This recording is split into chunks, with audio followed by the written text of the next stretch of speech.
Hey, welcome back to Kitchen Table TCG. We have a spicy week in Crucible of War for you this week. Some very interesting stuff happening with the EV of this product and with the current box prices. So looking forward to getting into it. Before we get there, though, just a quick thank you to all the patrons. At a $3 level, they have access to all of the data that you see here, and a spreadsheet collection tracker that they can kind of manage their collection, and kind of updates every week with the updated prices. So that's pretty cool. So thank you to those who are taking the risk on me there. These videos are going to focus mostly on the raw data that's in the market, and I'm going to try to take my opinions out of these videos.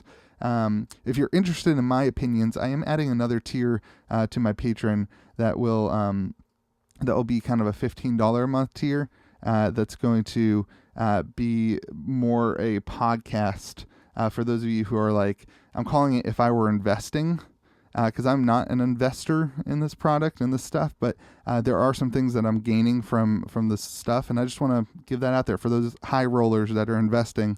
If you want my opinions based on all this market data, I'm going to save my opinions for that podcast. So, and then a quick shout out. Thank you to the Midtown Merchant. He gave us this awesome promo code. Thank you, Mitch, for giving us the promo code JustLove10. Remember, be kind to the people around you. Remember, this is just a card game. Be kind to them. So just love 10. Use that on Midtown Merchant. And tonight at around 10 o'clock Eastern time, we have a pretty awesome thing going on for you guys that we're going to go live and open some boxes. So it's going to be pretty sweet. So make sure you stay tuned for that. All right, let's get into this EV. So currently we have a market that is receiving a lot of boxes of Crucible. So I think that what happened is kind of a couple weeks ago, people got really scared. They were worried about Crucible going out of print, and that's what we saw here, the kind of the Rudy announcement, and Crucible was going out of print. But then the market has still been trickling in more and more product as it goes. So currently on eBay, I kind of showed you at the beginning, but on eBay, sold listings at around the $600 mark. But on Facebook, you can still get these for like $550. But I kind of just kept this as the price because that is what they are selling for on the open market as well. So I think this is there's a ton kind of coming into the market right now. And so people are kind of undercutting and profit taking based on stores who are getting them still at distribution cost, kind of taking their profits there. So we'll see what happens here. But that's currently the price on that one. So let's move over to the Legendaries. There are a ton of products being sold here. Tons of singles, tons of sealed product being sold as people are taking profits and undercutting one another. The shard kind of had a good movement last week, but we've seen so many shards come to the market. It's kind of crazy to see how many are currently for sale and are out there. So this price has just been stable. It has not been able to move. I saw kind of one sold around the 5,000 mark, but this is kind of the price for the time being as people, again, are profit taking in that side of things. Cheyenne is starting to move up just a little bit. I'm seeing some people who are more looking to trade her than are looking to buy her. There's a lot of people that are looking to trade some of these high cards for the sealed product, which is very interesting. The Tunic, not much movement on that.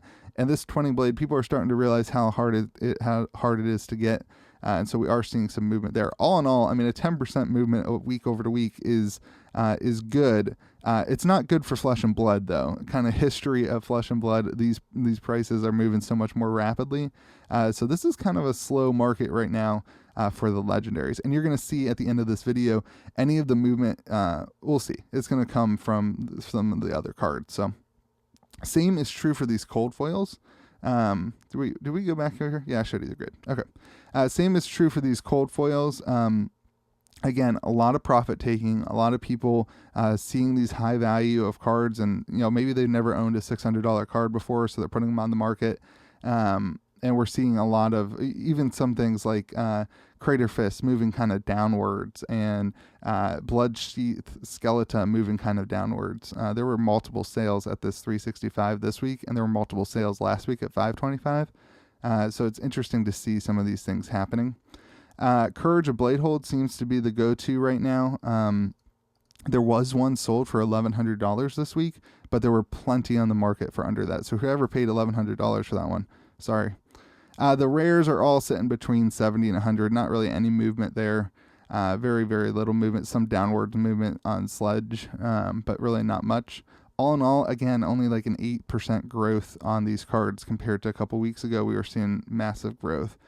So things are starting to slow down for the cold foils, and that just seems to be what the evidence is on that.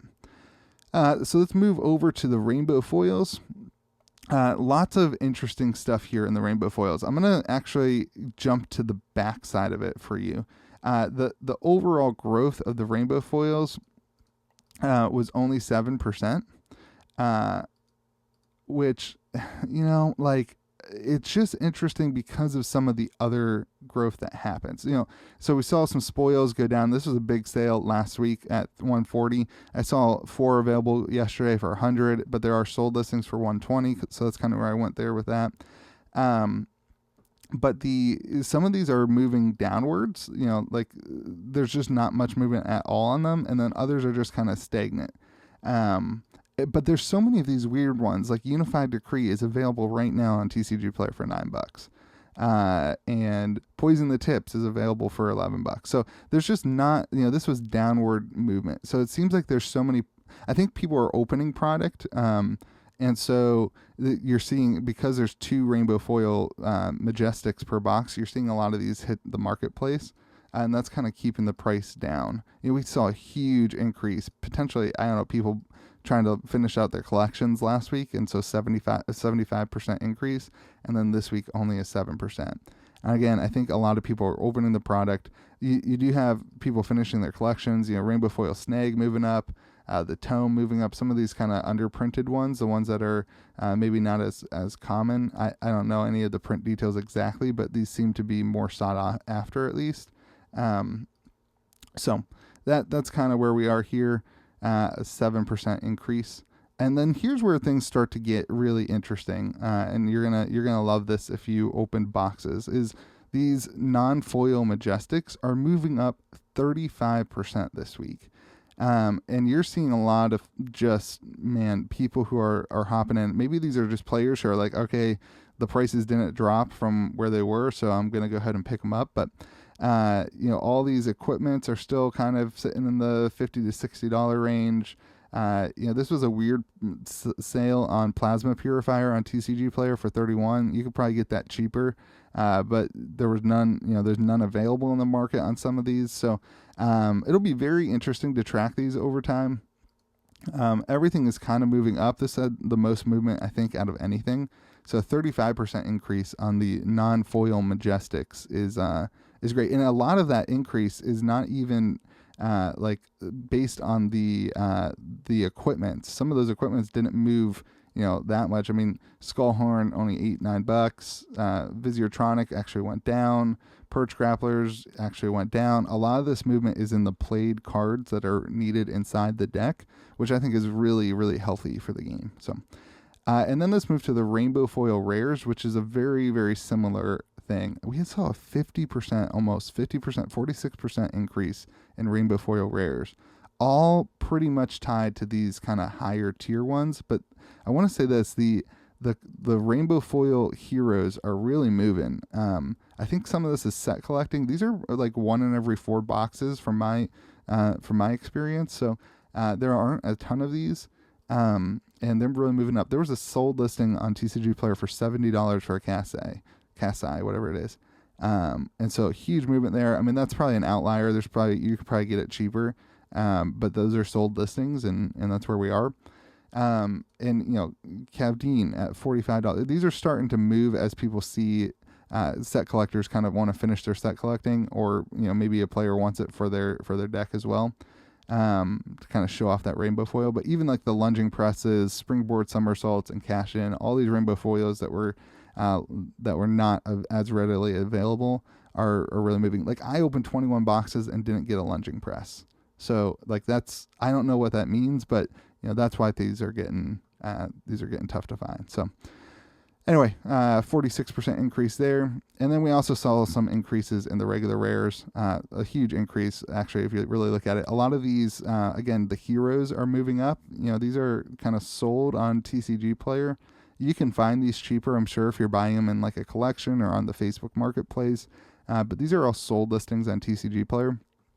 The Zen State token is it's a beautiful card. It's needed. You need two of them. There's a situation where you need two of them. So some of the stuff is starting to move as people are sick of waiting for any other announcement about Crucible War, and they're just finishing up their deck. So all in all, a very interesting week. We saw so many downturns for the higher value cards, kind of a stagnant marketplace for the higher value cards, and the lower value cards kind of moving upwards. It's kind of different from the last couple weeks. So let's go ahead here and see your box EV. If you include your chance at the legendary, you are at $738 a box, which is significantly higher than this kind of $600 range. And even if you take out that chance at the legendary, which takes out $200 out of the value, you're there. I mean, you could open a box for $550 and I'm pretty confident that you could break even on this. So it's pretty crazy to me. A lot of that falls into your cold foil too. If you land one of the $80 cold foils, you're going to be out of luck. If you hit the Majestic, you'll be there. It's kind of crazy to me, but I mean, if you look at this graph, that's a 27% increase over last week. And so the singles market on Crucible of War is really moving.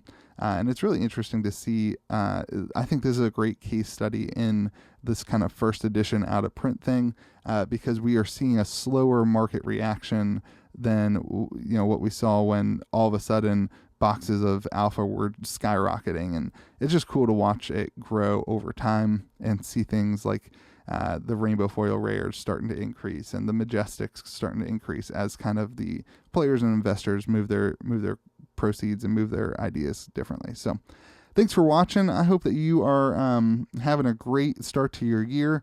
Just a reminder, if you want access to all this data, if you want access to a collection tracker, hit me up on Patreon. A reminder about tonight, we're doing that thing. We're going to go live and open a case of Crucible, and Midtown Merchant's going to kind of be putting the cards up at the end, and it'll be pretty cool to watch that. And then also, if you want more of my opinions based on all this stuff, I'm trying to save that for other videos. I don't want to kind of shake up anything with my opinions and get in trouble there publicly for people saying that's a stupid opinion, whatever. So if you want strictly my opinions, head over to my Patreon. We're going to start doing a podcast on that. That'll be locked to the Patreon. Just for those high rollers who are wanting to hear somebody, I'm not an investor, so I'm not going to be thinking like exactly how you are, but I might be able to give you some insight on the movement of the products and what I see happening as a collector. And so maybe give you a different perspective. But hope you're having a great day, and we'll talk to you later.